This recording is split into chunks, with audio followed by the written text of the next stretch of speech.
Somos vítimas históricas de transformações mundiais. Temos que passar a ser agentes da transformação global. Esta mudança depende da luta que travamos hoje, para termos no futuro um Brasil melhor para as novas gerações. Nestes 500 anos do Brasil, a esperança continua viva no coração e na luta de cada cidadão, de cada homem simples, de cada trabalhador. Apesar dos Silvérios, este Brasil é feito por milhões de tiradentes. Esta é a mensagem do Partido dos Trabalhadores nessa homenagem aos 500 anos do descobrimento do Brasil. Muito obrigado, senhor presidente, muito obrigado, senhor embaixador.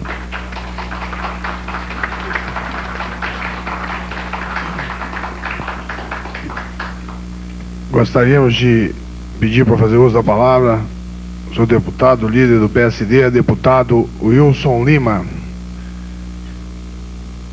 Enquanto o deputado se dirige à tribuna, comunicar que hoje vai ter a conferência sobre arquitetura de origem portuguesa em Marrocos. Esse é o tema do nosso querido adido cultural da Embaixada de Portugal, Rui Rasquilho, às 19h30.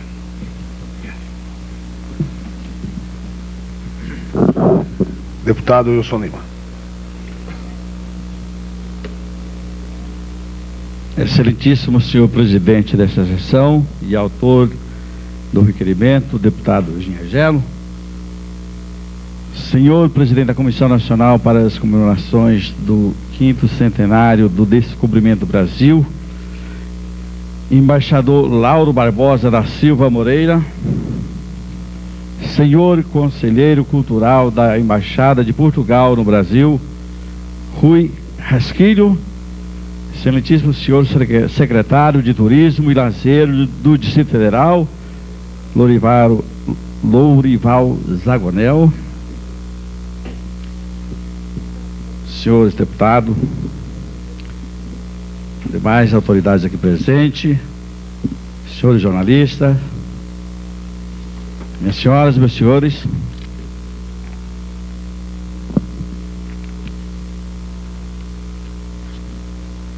quando amanhece um dia e a gente sai pela rua e vê galhos de árvore quebrados, papel espalhado,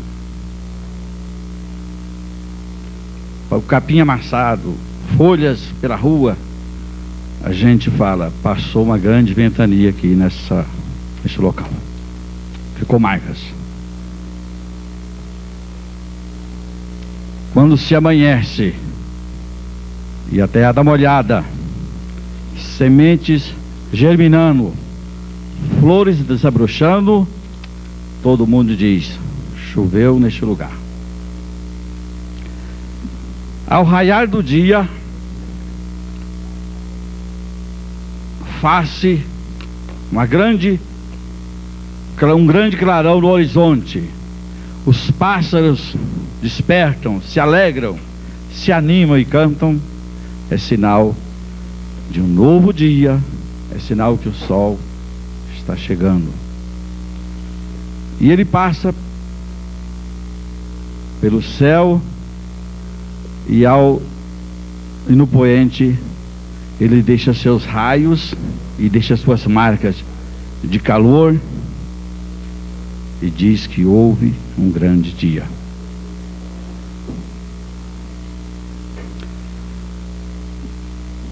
Há praticamente então 500 anos raiou na nossa pátria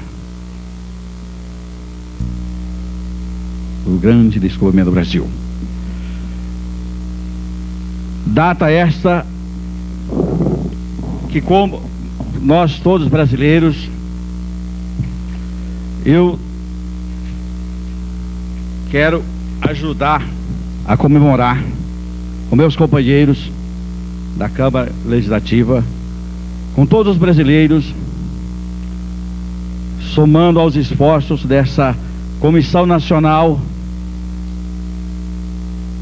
que irá presidir e acompanhar os festejos alusivos ao 5º centenário do descobrimento do Brasil. Tivemos uma iniciativa de apresentar nesta casa um projeto que dispõe da construção de um monumento alusivo à comemoração dos 500 anos do descobrimento do Brasil, numa área que deverá ficar no eixo monumental. E quando assim eu propus o projeto, ele está percorrendo os canais, os trâmites dessa casa. Empresários do setor submercadista da Abras, Associação Nacional dos Supermercados, pediram cópia do projeto e se alegraram pela iniciativa. E agora,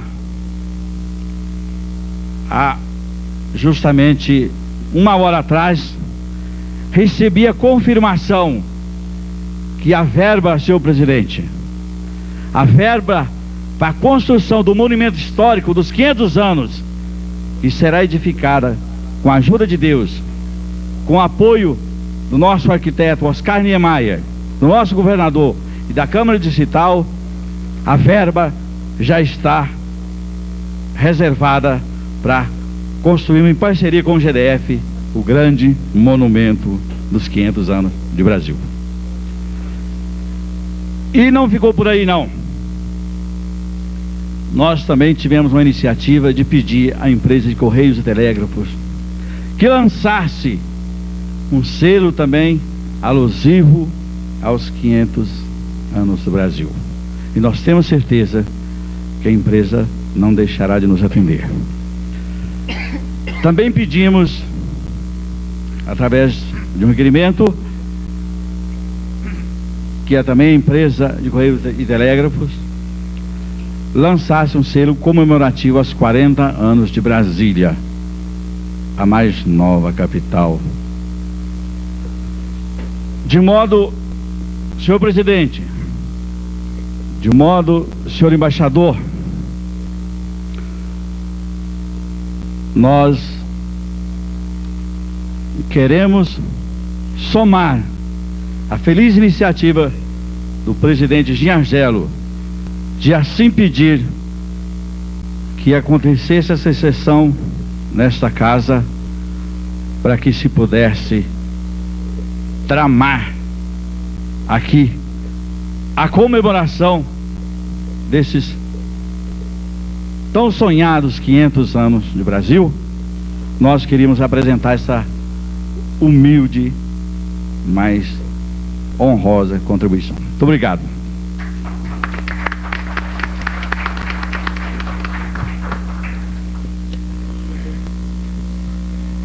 Gostaríamos de convidar para fazer uso da palavra o senhor representante cultural, o senhor adido cultural da Embaixada de Portugal, Dr. Rui Rasquilho.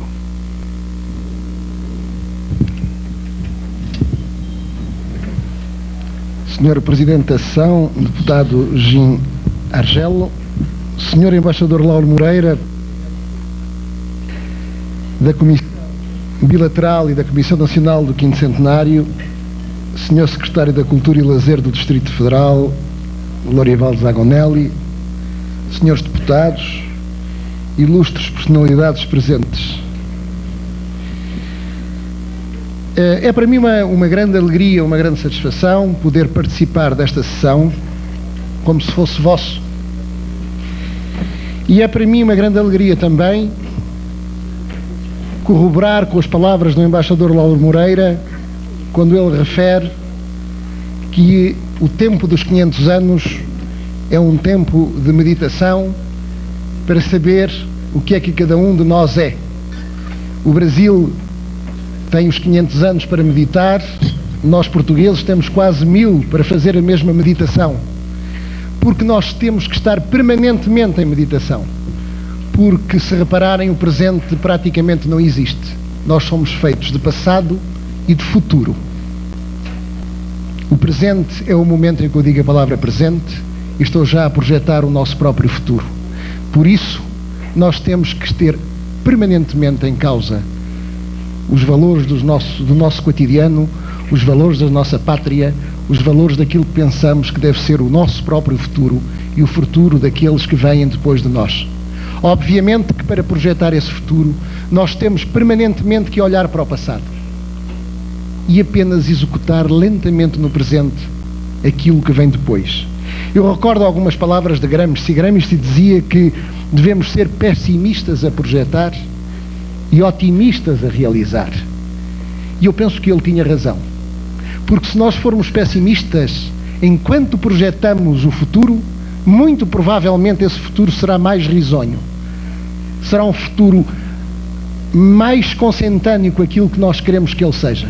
Isto é, mais humano, mais pacífico, mais enriquecedor para todos nós, menos afrontado pela miséria, menos afrontado pela violência.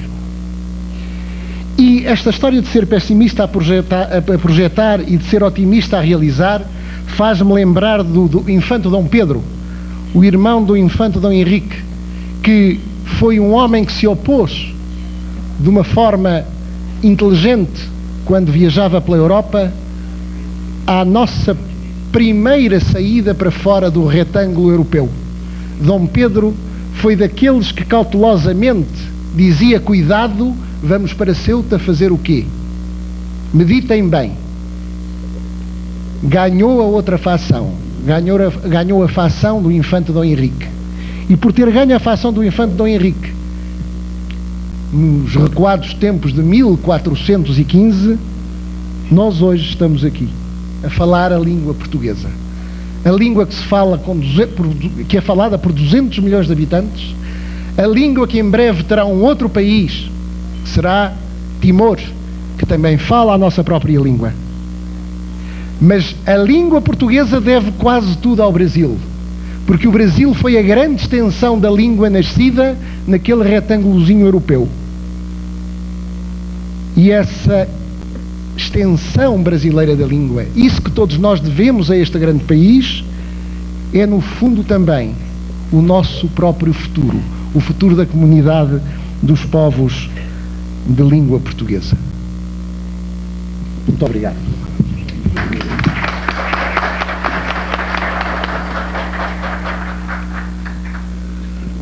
Já estamos chegando ao fim da sessão. Vamos abrir para as considerações finais do senhor embaixador. Antes gostaria de registrar a presença também, muita satisfação, do senhor Pedro Mendes, presidente da Academia Planaltinense de Letras, Ronaldo Mouzinho, diretor cultural da Academia Taguatinguense de Letras. Muito bem, e para as considerações finais, o nosso querido embaixador Lauro Moreira.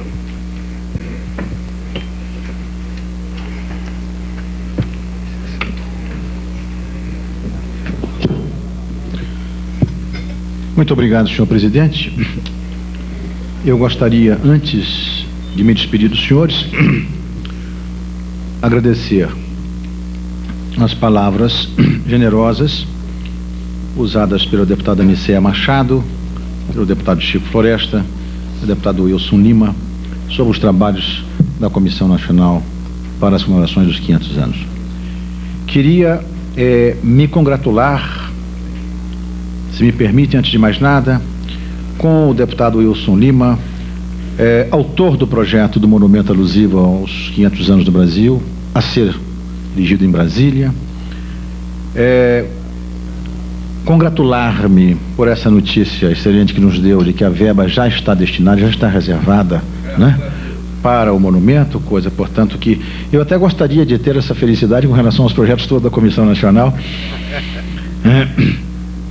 Eu gostaria também, se me permitem, de me referir a dois aspectos da palavra da deputada Nicéia Machado, quando usou uma frase que eu reconheci imediatamente, e a vida inteira, nos últimos anos pelo menos, tenho usado muito essa frase em palestras sobre o Brasil no exterior, etc., em que eu costumo dizer que o Brasil não é apenas um país em desenvolvimento, é um país em permanente descoberta de si mesmo.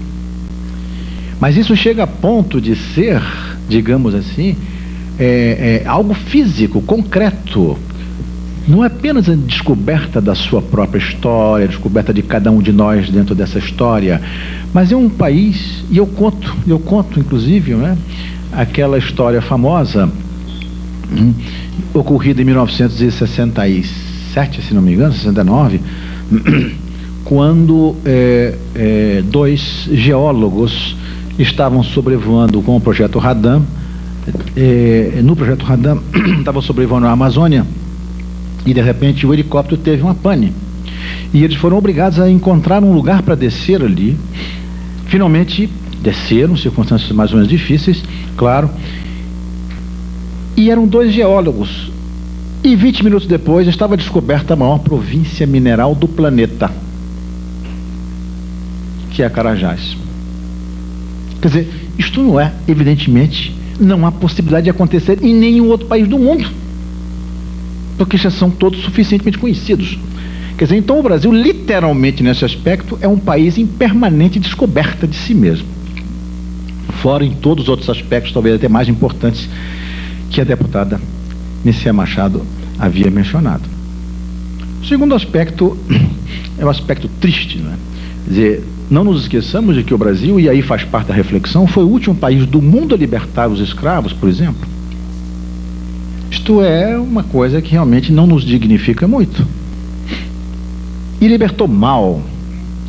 Se nós pegarmos os escritos, aqueles famosos projetos de José Bonifácio, apresentados à Constituinte de 1823, a primeira Constituição brasileira, portanto, se nós tivéssemos seguido aquilo que José Bonifácio propunha para os negros no Brasil, para a questão da escravidão, evidentemente a história do Brasil seria outra. Aliás, falando nisto, a atriz Denise Stoklos está preparando um espetáculo sobre os 500 anos, cujo título, e eu imodestamente me incluo um pouco na escolha desse título, é exatamente Vozes Dissonantes. O que significa isso? Isso é uma conversa justamente com a Denise. Eu mostrava a ela que se o Brasil hoje é um país tão desequilibrado, com tantos problemas, né? Nesse sentido tem muita razão o deputado Chico Floresta quando menciona as grandes dificuldades, tá entendendo? Porque não é porque passa as grandes dificuldades, os grandes obstáculos sociais deste país, tudo isso não nasceu ontem, tudo isso não apareceu de repente. Como ele disse, isso tem raízes profundas na história do Brasil. E ele fez então um retrospecto de tudo isso do lado negativo, digamos a coisa. E é verdade, temos que reconhecer tudo isto. Mas a verdade, por outro lado, é que houve figuras desde Vieira, Gregório de Matos, Vieiras, e Castro Alves, e Joaquim Nabuco, etc., etc., que sempre levantaram suas vozes contra aquela maré, ou contra aquela corrente inteiramente inaceitável. Pena que essas vozes não tenham sido ouvidas, pelo menos no seu tempo já, porque hoje o Brasil seria um país muito mais equilibrado, muito mais justo. Então esse espetáculo se chama Vozes Dissonantes, porque é justamente sobre essas figuras que alertaram para um caminho mais adequado a ser seguido e que nós infelizmente não seguimos, pelo menos há tempo. Estamos seguindo sempre com um atraso muito grande. E sobre isto eu gostaria então de terminar dizendo o seguinte: essa exposição que eu tinha mencionado aos senhores, essas 12 exposições no exterior, elas se baseiam. Este projeto das 12 exposições deriva de uma reflexão nossa na Comissão Nacional, que é a seguinte: o que é que o Brasil, o que é que nós brasileiros, depois de 500 anos de história aqui, 500 anos de trajetória aqui, temos a oferecer ao mundo como contribuição verdadeiramente efetiva, como contribuição real, concreta, eu diria quase que única? Pois bem, a nosso ver, essa contribuição poderia ser resumida a uma coisa só: aquilo que eu chamaria de capacidade de conviver, de aceitar o outro, e mais do que aceitar o outro, de absorver o outro e transformá-lo numa terceira coisa que somos todos nós, Brasil. Então, data vênia, o deputado Chico Floresta não está aqui no momento, mas eu gostaria de deixar registrado o seguinte: eu sempre digo que nessa reflexão nós teremos que considerar não apenas os elementos positivos, e são muitos, e este é um elemento super positivo na história da formação do povo brasileiro. No mundo marcado hoje pela intolerância, pela inflexibilidade, pelo fundamentalismo, pela separação, pela exclusão, nós temos pelo menos um país que foi, apesar dos pesares, apesar de todos os defeitos, apesar de todas as assincronias e desequilíbrios, um país que se fez através da aceitação do outro, da aglutinação do outro. Ou seja, essa extraordinária aventura antropofágica brasileira que está dando origem a uma raça nova neste país, nesses trópicos. Vejam vocês que existem países, até aqui, para não ir muito longe, na América Latina, onde o elemento europeu foi de tal modo avassalador que praticamente anulou o elemento nativo. Evidentemente não vamos citar nomes, mas sabemos todos. Existem outros em que o elemento nativo foi tão forte que não houve possibilidade de haver, está compreendendo, uma miscigenação com o elemento europeu. São países, concretamente, Peru, por exemplo, Bolívia, o Equador, menos, mas... E de repente temos um país, os Estados Unidos, que seria uma terceira vertente de tudo isso. Um país que recebeu uma quantidade enorme de imigrantes, um país que se fez através da imigração também, mas é um país onde não se deu a miscigenação com a plasticidade com que ela se observou no Brasil. Então nós temos o quarto caso, que seria o caso brasileiro. É um país este cada vez menos branco e cada vez menos negro, estatisticamente. Este é um país sui generis. Por mais que nós reconheçamos os nossos defeitos, as nossas dificuldades, os nossos egoísmos, de uma elite, na verdade, está compreendendo, que vem dominando este país sem querer abrir mão de privilégios que datam, está compreendendo, desde sempre. Mas a verdade é que este país tem algumas qualidades que fazem dele um país sui generis. O que existe hoje na Europa Central, o que existe hoje, está compreendendo, na Iugoslávia, não se pode corrigir através de nada. O que existe hoje no Brasil de errado se pode corrigir com a vontade, está compreendendo, da população, e com legislação adequada, não é isso? E com uma atuação dos poderes, etc, etc. Então, nesse sentido, eu acho que quando nós pensamos sobre o Brasil, nós temos alguns elementos positivos, sim. Nós temos alguns elementos menos positivos, sim. E temos alguns elementos francamente negativos. A única coisa que eu me recuso a fazer é um repertório dos elementos negativos. E me debruçar sobre eles e pensar apenas a partir dos elementos negativos. Eles são negativos justamente em confronto, na verdade, com os positivos. Então, nesse sentido, é que eu acho que é muito importante o que eu acabei de ouvir aqui, por parte dos senhores 3 deputados, por parte do senhor presidente, por parte do nosso amigo Rui Rasquillo, está compreendendo, que sempre diz coisas tão inteligentes e que eu estou sempre ouvindo com admiração, porque tudo isso enriquece esse debate. Muito, muito, muito importante que nós não simplesmente, nós não fiquemos permanentemente, através de uma atitude ufanista e tal, exaltando os elementos positivos. Não, temos muitos problemas a resolver. Só que, repito, nós temos também muitas soluções a dar. Por quê?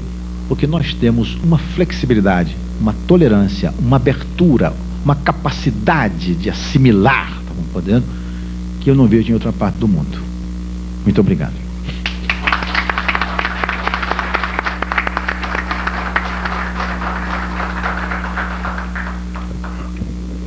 Ora, para encerrar, gostaria de agradecer ao senhor conselheiro cultural da Embaixada de Portugal, Rui Rasquilho, pela sua presença, ao senhor secretário de Turismo do Distrito Federal, Dr. Zagonel, Olival Zagonel, especialmente ao embaixador Lauro Moreira, e a nível de registro, a pedido da líder do Bloco Social Democrata, deputada Nicéia Machado, determino que essa sessão seja transcrita nos anais da Casa, tá, essa sessão de comemoração aos 500 anos do Brasil. E a nível de registro, e para completar a informação alegre que o deputado Wilson Lima nos trouxe, do nosso projeto conjunto, o Monumento dos 500 anos, o professor Oscar Niemeyer nos diz que até dia 15 de abril agora já estará nos presenteando com o projeto arquitetônico do Monumento dos 500 anos, que será colocado por sugestão do embaixador. Quando nós lá tivemos, ele sugeriu que fosse, não a nível de concurso de arquitetos, mas que fosse um projeto do arquiteto, professor Niemeyer. Ele aceitou, nos deu de presente o projeto, e agora com recurso pela Associação Brasileira de Supermercados, é isso? Tá, então vai ser realizado esse projeto dos 500 anos. E a nível de informação também, outra informação muito boa, que é nos trazida pelo nosso secretário de Turismo, é que o carnaval do ano que vem do Distrito Federal também será um carnaval voltado, não é isso, secretário? Voltado para os 500 anos. Então serão em 3 capitais que haverá a comemoração dos 500 anos no carnaval. E agora peço a todos a que levantem para a execução do nosso Hino a Brasília. Muito obrigado.